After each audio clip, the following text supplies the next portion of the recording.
अस्सलाम वालेकुम, welcome back. 9.4 billion dollar crypto market में लिक्विडेट हुआ है। लिक्विडेट होने से क्या मुराद है कि लोगों के स्टॉप लॉसेस हिट हुए हैं। मतलब कि लोगों के स्टॉप लॉसेस लगे हुए थे, ऐसे लेट हुए, लोग मार्केट से निकल गए और तकरीबन कोई 125 billion dollar overall crypto market से निकला है कल। अब इसकी वजह क्या है, मैं आपको दो एंगल बताऊंगा, अब आपने खुद उसको देख लेना है। पहले तो ये है कि मार्केट के अंदर डिफरेंट न्यूज़ आई हुई हैं, जैसे कि एक ट्रम्प का टैरिफ लगाना चाइना के अंदर, चाइना के ऊपर कोई 100% टैरिफ लगा दिया। दूसरा एआई की कुछ बात है। तीसरा एक अनसर्टेनिटी क्रिएट की गई। Fourth thing is about trading and that is के मैंने खुद कल गोल्ड को सेल किया था। टू बी ऑनेस्ट मुझे सेलिंग थोड़ी सी फील हो रही थी एंड एकदम से न्यूज़ आई और उसके बाद गोल्ड भी पंप हो गया थोड़ा सा। और उसकी वजह क्या है मैं आपको बताता हूँ। वजह यह है कि एक होता है रिस्क ऑन सेंटीमेंट, एक होता है रिस्क ऑफ सेंटीमेंट। ये पुराने ट्रेडर्स को एक बेसिक सी चीज़ है, ठीक है। रिस्क ऑन सेंटीमेंट में क्या होता है कि लोगों के अंदर रिस्क लेने की कैपेसिटी होती है कि सब कुछ ठीक जा रहा है, सब ओके है, अब आप रिस्क ले सकते हो। उसके अंदर जो रिस्क की चीज़ें होती हैं उनकी ग्रोथ हो रही होती है। दूसरा होता है रिस्क ऑफ सेंटीमेंट, जहाँ पर आपने रिस्क नहीं लेना होता और जितनी भी रिस्की चीज़ें होती हैं उनमें से पैसा निकल के सेफ हेवंस की तरफ आ रहा होता है। जैसे JPY की करेंसी है, जैसे गोल्ड है, सिल्वर है और बॉन्ड्स वगैरह हैं US के। तो अब हुआ क्या कि कल जो एक हरकत हुई उससे रिस्क ऑफ सेंटीमेंट ट्रिगर हो गया। रिस्क ऑन से रिस्क ऑफ सेंटीमेंट कैसे ट्रिगर हुआ? पहले तो यह है कि जो न्यूज़ आई थी अबाउट इज़राइल की मतलब वो सीज़ फायर की न्यूज़ आई थी, उसकी वजह से एक रिस्क ऑन सेंटीमेंट ट्रिगर हुआ था। गोल्ड में थोड़ी सी एक आई थी, डिप आया था, लेकिन एकदम से दोबारा से रिस्क ऑफ सेंटीमेंट ट्रिगर हुआ। वो कैसे कि ट्रम्प ने टैरिफ लगा दिया। अब मैं आपको बता दूं टैरिफ लगाने से होता क्या। टैरिफ होता क्या, टैरिफ का मतलब है टैक्स। जैसे कि एग्जांपल के तौर पे मेरे पास ऑडी e-tron GT है, इसकी कोई प्राइस होगी, मतलब buyer actual price I think so कोई करोड़ 1.5 करोड़ में गाड़ी मिल जाती है। ये पाकिस्तान में आई तो 4.5 करोड़ रुपये की आई जो इसकी इनवॉइस है। उसकी वजह क्या थी कि टैक्सेशन थी, मतलब बाहर से आप कुछ भी चीज़ इंपोर्ट करते हो तो टैक्स था। ऐसे ही ट्रम्प ने किया कि चाइना की प्रोडक्ट के ऊपर 100% टैक्स लगा दिया। इससे क्या होता है, इससे ये होता है कि जो आपको पता है कि जो चाइना है वो दुनिया के सबसे बड़ा मैन्युफैक्चर है, ठीक है। सबसे ज़्यादा चीज़ें मैन्युफैक्चर चाइना के अंदर होती हैं और US भी कहीं ना कहीं इसके ऊपर डिपेंडेंट है। तो US में जितने भी बिजनेसेस हो रहे होते हैं कहीं ना कहीं वो एफिलेटेड हैं विद चाइनीज़ मैन्युफैक्चरिंग। तो अब जब 100% टैक्स लग गया तो आप सोचें कि एक एग्जांपल के तौर पे कोई भी चीज़, छोटी सी चीज़ सोच लें आप, एक ग्लास ही है, उसकी प्राइस है 10 रुपये। एक बड़ी कंपनी है वो उसको इंपोर्ट करवाती है US के अंदर, और जब 100% टैक्स लगे तो 20 रुपये की होगी। इससे क्या हुआ कि लोगों की परचेजिंग पावर जो है वो उन्होंने कम कर दी, क्योंकि ऑब्वियसली जो बंदा 10 रुपये लगाता था उसको 20 लगाने पड़ेंगे वो सेम चीज़ लेने में। तो कहीं ना कहीं चीज़ें कॉम्प्रोमाइज़ होंगी। चलो डेली यूजेस की जो चीज़ें होती हैं, लाइक जो हमारी ज़िंदगी में ज़रूरत होती हैं, वो तो एक अलग चीज़ है, वो खैर चाइना से आती भी नहीं है। लेकिन काफ़ी जो चीज़ें चाइना के अंदर से आती हैं उनमें कहीं ना कहीं डिक्लाइन देखने को मिलेगा इसकी वजह से। तो उसकी वजह से क्या हुआ कि कंपनीज भी इफेक्ट हुई, इन्वेस्टर पैनिक हो गया, इन्वेस्टर ने अपने पैसे जल्दी से निकाले, ठीक है।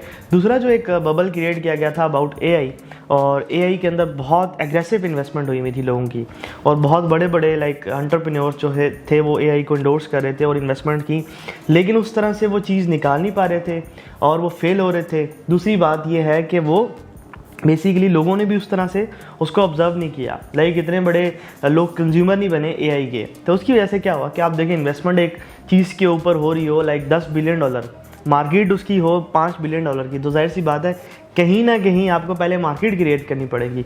यहाँ पे एक डिफरेंस आया। दूसरी बात, जो चीज़ें अचीव करनी थी जाहिर सी बात है उसमें भी टाइम लगता है, फेलियर्स आते हैं, उसके बाद आप कहीं जाके सीखते हो, समझते हो। वो एक लाइक इन्वेस्टर्स के अंदर पैनिक था पहले से।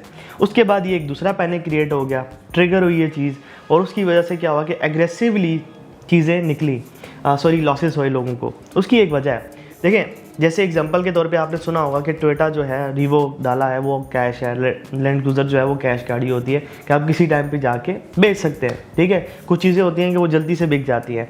ऐसे ही लोगों के पास जो एक्स्ट्रा पैसे होते हैं ना, वो लोगों ने क्रिप्टो के अंदर इन्वेस्ट किए होते हैं। ये आपने साइकी समझनी है एक इन्वेस्टर की। लाइक मेरे पास अगर 1 लाख डॉलर पड़े हुए हैं और मेरे पास बिल्कुल फ्री हैं, बैंक में पड़े हैं, तो मैं कहूँगा चलो यार इसमें से 25,000 डॉलर उठा के बैंकों में डाल दो। अब लोग हमसे बड़े डिफरेंट है, लाइक आप US के लोगों को समझो तो वो सूद भी खाते हैं, बैंक में पैसा लेके वो ले रहे होते हैं, तो उन्होंने क्या यार इंटरेस्ट ले रहे होते हैं, तो उन्होंने क्या यार बैंक से जो इंटरेस्ट आ रहा है वो कम है, तो क्यों ना हम क्रिप्टो मार्केट के अंदर इन्वेस्टमेंट करें। इसी वजह से क्रिप्टो मार्केट बूम भी की थी। अब क्या हुआ कि बहुत सारे लोगों की जो अंदर एक कीड़ा होता है ये फ्यूचर्स ट्रेडिंग करने का, वो भी ट्रिगर हुआ कहीं ना कहीं। वो भी लोग फ्यूचर्स ट्रेडिंग कर रहे थे और क्रिप्टो मार्केट अपनी हाइस के ऊपर थी। और उसके बाद क्या हुआ कि इतनी एग्रेसिवली जब एंट्रीज हुई तो उसमें आके एकदम से काफ़ी चीज़ें ट्रिगर आउट हो गई। कुछ लोगों ने एग्रेसिवली पैसा कमाया, पैसा निकाला। कुछ लोगों ने हार्ड कैश थी, उन्होंने कहा निकाल के ज़रा देखते हैं कि हमने कहाँ पे इन्वेस्ट करना है। लाइक किधर लॉसेज हो जाते हैं तो बंदा अपने आप को लिक्विडेट करके तो कोई चीज़ खरीदता है। लाइक एग्जांपल के तौर पे मैं अपनी ऑडी बेच के ट्रेडिंग के अंदर इन्वेस्ट कर दूँ, तो ये एक मतलब मेरी एक इन्वेस्टमेंट माइंड कह रहा है कि चलो जी मैं एक इन्वेस्ट करता हूँ तो साल बाद 3 ऑडीज़ निकाल लूँगा। तो ये इसी तरह से डिफरेंट माइंडसेट होते हैं। तो ये सारे माइंडसेट कंबाइन हुए और मार्केट सारी की सारी गिरी। अब इसके अंदर एक और समझ लेंगे एक सेकंड एंगल है, एंड दैट इज़ के कुछ भी नहीं था, सिर्फ और सिर्फ इनसाइडर ट्रेडिंग हुई है। लाइक कुछ इन्वेस्टर्स मिले और उन्होंने मार्केट को डंप किया, और मैं इससे भी डिसएग्री नहीं करता, ऐसा भी होता है। लाइक एग्जांपल के तौर पे आप स्मार्ट मनी हो तो आप पैसे कैसे कमाओगे। स्मार्ट मनी मैं सबको कहता हूँ, जितने भी वेल्स वगैरह के नाम लिए जाते हैं वगैरह वगैरह, तो सब स्मार्ट मनी है। उनके पैसे कब बनेंगे, जब आप लॉस कर रहे होंगे। आप लॉस कब करेंगे, जब आप लिक्विडेट होंगे। तो आपको लिक्विडेट करवाना उनका मकसद होगा।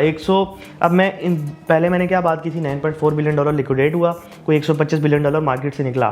तो $125 बिलियन मार्केट से निकलता है तो $9.4 बिलियन तो लिक्विडेट हो गई होगा, जाहिर सी बात है। वो क्यों, लोगों की ट्रेड्स लगी होती हैं, फ्यूचर्स में ट्रेडिंग कर रहे होते हैं, स्पॉट में भी उनके स्टॉप लॉसेस लगे होते हैं।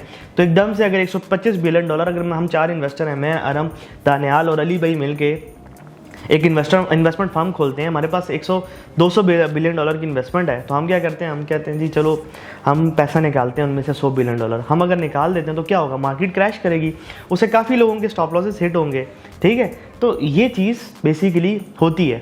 और उसके बाद इनसाइडर ट्रेडिंग कह लें या इनसाइडर, इसमें तीसरा एंगल इनसाइडर ट्रेडिंग का है कि कुछ लोगों को पहले से पता था ये न्यूज़ आने वाली है और उन्होंने मार्केट को मैनिपुलेट किया, पहले ऊपर लेके गए उधर से डंप कर दिया। तीनों एंगल अपनी अपनी जगह पे बिल्कुल ठीक बैठते हैं। ठीक है, हम बात करते हैं पहले एंगल से। अगर वो एंगल ठीक है तो फिर कैसे हमें सोचना चाहिए, दूसरा ठीक है तो कैसे सोचना चाहिए, तीसरा ठीक है तो कैसे सोचना चाहिए। अब मैं आपको तीनों के माइंडसेट बताता हूँ। अगर पहला एंगल ठीक है कि वो न्यूज़ की वजह से मार्केट गिरी है, ठीक है, विच इज़ क्वाइट पॉसिबल कि कहीं ना कहीं तो वो न्यूज़ की इन्वॉल्वमेंट थी, टू बी ऑनेस्ट। अब बात यह है कि वो न्यूज़ कंफर्म है कि बाद में जाके ये ना हो कि यूएस और अमेरिका जो है आपस में मुआहदा कर दें। जब मुआहदा करेंगे तो जाहिर सी बात है मार्केट अपने आप को रिकवर कर लेगी। सबसे अच्छी चीज़ जो मार्केट जानती है ना करना, वो अपने आप को रिकवर करना जानती है। मतलब वो मार्केट बहुत अच्छे से अपने आप को रिकवर करती होती है। जब भी सिचुएशन टेंस होती है मार्केट गिरती है, उसके बाद जब भी सिचुएशन नॉर्मल होती है मार्केट अपने आप को कवर ज़रूर करती है। ठीक है, तो ऐसे ही जब भी यूएस और चाइना की डील होगी तो देखिएगा मार्केट आपको कवर करती हुई नज़र आएंगी कहीं ना कहीं। अब बात यह है कि जब बहुत ज़्यादा लोग एक चीज़ के अंदर आते हैं, एग्रेसिवली उस चीज़ के ऊपर परचेजिंग कर रहे होते हैं, तो वहाँ पे आपको सोचना चाहिए कि क्या सीन है। लाइक वॉरेन बफेट कहते थे ना कि B greedy when others are fearful and be fearful when others are greedy। तो यहाँ पे क्रिप्टो मार्केट में सब ग्रीडी हो गए थे, टू बी ऑनेस्ट। ठीक है, तो वहाँ पे फियर क्रिएट करने के लिए ये चीज़ हो सकती है। अब हम पहले एंगल की बात करते हैं, सारी न्यूज़ सच्ची है, तो अब इसके अलावा आगे क्या हो सकता है। अगर ट्रम्प इसके अलावा भी कुछ टैक्सेशन कर देता तो ऐसी बड़ा गोल्ड स्काई रॉकेट करेगा, इधर से मार्केट्स और गिरेंगी, जितने भी रिस्की मतलब चीज़ें होंगी, एसेट्स होंगे, वो सारे के सारे डिक्लाइन करेंगे। तो इसका सिंपल एक एंगल है। अगर तो मुआहदा हो जाता है, दूसरा एंगल मैंने आपको बता दिया। अब हमने क्या करना है वो आपको मैं चले बता देता हूँ। हमने इस टाइम पे मार्केट के अंदर प्रॉपर नज़र रखनी है। लाइक मैं कहता होता हूँ कि मार्केट के चार्ट्स भी ना काफ़ी हद तक चीज़ें बता रहे होते हैं। ठीक है, उसके ऊपर भी आपने मतलब पक्की नज़र रखनी है कि क्या हो रहा है। उसके बाद न्यूज़ कोई भी आती है उसको अहमियत देनी है, रिस्क ऑफ और रिस्क ऑन सेंटीमेंट पे काम करना है, दैट्स इट। और कोशिश करें कि आपने मतलब बड़ा रिस्क नहीं लेना है इस मार्केट के अंदर। जब ये मार्केट ऊपर नीचे हो रही होती है तो वहाँ पे एक ट्रेडर का काम होता है अपने रिस्क को कम कर देना। अनसर्टेनिटी जहाँ पे भी होती है वहाँ पे लॉसेस बहुत ज़्यादा होने लग जाते हैं। एकदम से मार्केट ऊपर जाएगी, आपको नज़र आएगा बस मार्केट ऊपर पंप होके मार्केट अपने हाइस तोड़ देगी, एकदम से एक न्यूज़ मार्केट को क्रैश करवा देगी। तो इन चीज़ों को रियलाइज़ करके आपने अपने डिसीजंस को बड़े तरीके के साथ आपने हैंडल करना है। बाकी मैंने आपको चीज़ें बता दी, क्यों मार्केट गिरी, कैसे गिरी और आगे क्या होने वाला है वो मुझे भी नहीं पता टू बी ऑनेस्ट। लेकिन मैं एक चीज़ प्रेडिक्ट कर सकता हूँ कि जब मार्केट ऊपर गई थी बिटकॉइन की, तो अभी मैंने उसका चार्ट देखे, ये मैं नेक्स्ट वीडियो अगर आप कहते हैं नीचे कमेंट आएंगे तो मैं बता दूंगा, उसकी एनालिसिस भी हम प्रॉपर कर देंगे। लेकिन इस टाइम पे मार्केट का गिरना ज़रूरी था टू बी ऑनेस्ट, क्योंकि मार्केट जो एक होता है ना कि यार एक एसेट की एक एक्चुअल एक वैल्यू होती है, उससे जब वो बढ़ जाता है जाहिर सी बात है कहीं ना कहीं उसने गिर जाना होता है। तो बिटकॉइन की एक मतलब एक जो बबल था उसने फटना था, ठीक है, कि अभी ये बबल बहुत बड़ा होगा। टू बी ऑनेस्ट मैं ये चीज़ समझता हूँ कि ये बबल बहुत बड़ा होने वाला है। अब उसके बाद 5-6 साल बाद हम ये चीज़ कह रहे होंगे कि यार क्या ये बबल अब एतमाद वाला है, कि मतलब ये बबल से निकल चुका है या फिर अभी बबल के अंदर ही है। लेकिन मैं अभी कहूँगा क्रिप्टो करेंसीज अभी बबल के अंदर ही आती हैं। लाइक उनकी कोई एक्चुअल वर्थ नहीं है ना। लाइक आप गोल्ड की बात करो, उसकी एक्चुअल वर्थ है, ठीक है। आप क्या कहते हैं सिल्वर की बात करो, काफ़ी चीज़ों में यूज़ होता है, उसकी वर्थ है, ठीक है। आप क्रिप्टो करेंसीज की बात करो तो वो क्या है, कौन सा गैप ऐसा है जो वो फिल कर रहे हैं। डिजिटल करेंसी, कुछ ये डिजिटल करेंसी का एक मतलब आपको चूना बेचा जाता है, कोई ऐसा गैप नहीं है जो क्रिप्टो करेंसी आगे फिल करती हूँ। तो हमें इस चीज़ को सोचना पड़ेगा, ये समझना पड़ेगा, और उसके लिए टाइम हमें रिक्वायर्ड होगा। लाइक टोयोटा आज एक बहुत अच्छी गाड़ी है, उसने अपनी मार्केट बिठाई है, तो वो ये नहीं कि एक ही साल में आ गई। अभी इस मार्केट को बूम किया 4-5 साल हुए हैं। 2017 में एक बुल रन आया था, मैं उसको एक्चुअल नहीं मानता, वो एक मैनिपुलेशन थी टू बी ऑनेस्ट। उसके बाद मार्केट गिरी थी, उसके बाद दोबारा बुल रन आया, दोबारा आया। अभी जो पिछले कोरोना के बाद से लेके अभी 5 साल में क्यों ना, तो ये मार्केट में कुछ लाइक स्टेबिलिटी की तरफ जा रही है। तो जितने ज़्यादा लोग इसमें आने लग जाएंगे तो उतनी ये स्टेबल होती जाएगी और उतना ये बबल से बाहर आती जाएगी, और जितना ज़्यादा इसका यूजेज बढ़ जाएगा तो ये हम शायद 3-4 साल बाद इस चीज़ को डिसाइड करेंगे कि क्या ये रिलायबल एसेट है कि नहीं है। तो मिलते हैं नेक्स्ट वीडियो में, तब तक के लिए अल्लाह हाफ़िज़, दुआ में याद रखिएगा।